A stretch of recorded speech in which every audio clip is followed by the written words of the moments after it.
In our interconnected world, the concept of personal space often becomes a focal point for cross-cultural encounters, influencing the success or failure of social interactions. This narrative embarks on a comparative exploration of personal space, considering its psychological underpinnings, cultural variability, and practical implications for intercultural communication. We begin at a bustling international airport, where travelers from diverse backgrounds converge. A Japanese businessman, accustomed to the social norms of his homeland, stands at a respectful distance in line, maintaining a gap widely recognized as proper within Japanese society. Nearby, two Brazilian friends chat animatedly, their proximity marked by warmth and frequent touching, a reflection of Brazil's more contact-oriented culture.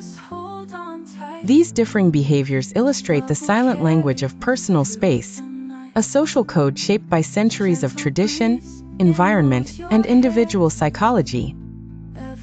Personal space, defined as the physical distance individuals prefer to maintain in social contexts, is not merely a matter of etiquette. It is a reflection of deeper cultural values.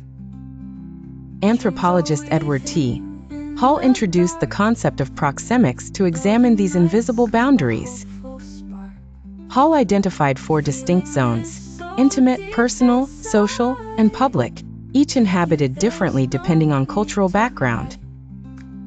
For example, Northern Europeans typically embody larger personal zones, especially in public. In contrast, people from Arab cultures, where closeness fosters trust, may prefer minimal distance even with strangers. Historical, environmental, and socioeconomic factors continually shape these norms. Harsh climates and dense populations in East Asia have fostered an ethos of spatial restraint and indirectness. In the Mediterranean, centuries of communal living and vibrant public life nurture a preference for close, expressive interactions.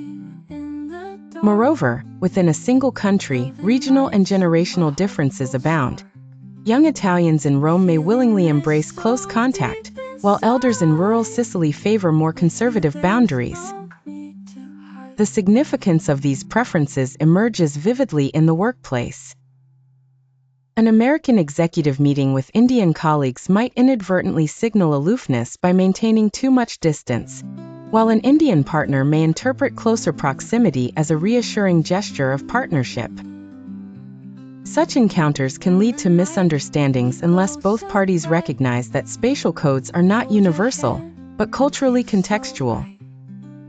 Psychologists highlight that preferences for personal space are established early, often shaped by parental behaviors and societal expectations. These internalized norms can lead to feelings of comfort or anxiety during intercultural interactions. For example, when a British visitor to South Korea contemplates the lack of personal space in crowded subways, initial discomfort may give way to adaptation as they come to understand it facilitates efficiency in urban transit. Technology introduces new dynamics, particularly in virtual environments, where the subtleties of personal space shift. Video calls blur traditional boundaries, forcing users to navigate the absence of physical distance, while social media fosters both perceived closeness and anonymity, altering our sense of privacy and connection. In sum, understanding personal space across cultures is essential for harmonious international engagement. Awareness and sensitivity to proxemic differences support effective communication, nurture empathy, and reduce the potential for social friction. The next time you find yourself negotiating the delicate dance of proximity, whether stepping closer in conversation or minding a wider berth, consider that every choice is a window into cultural heritage, silently transmitting respect or rapport, distance or closeness.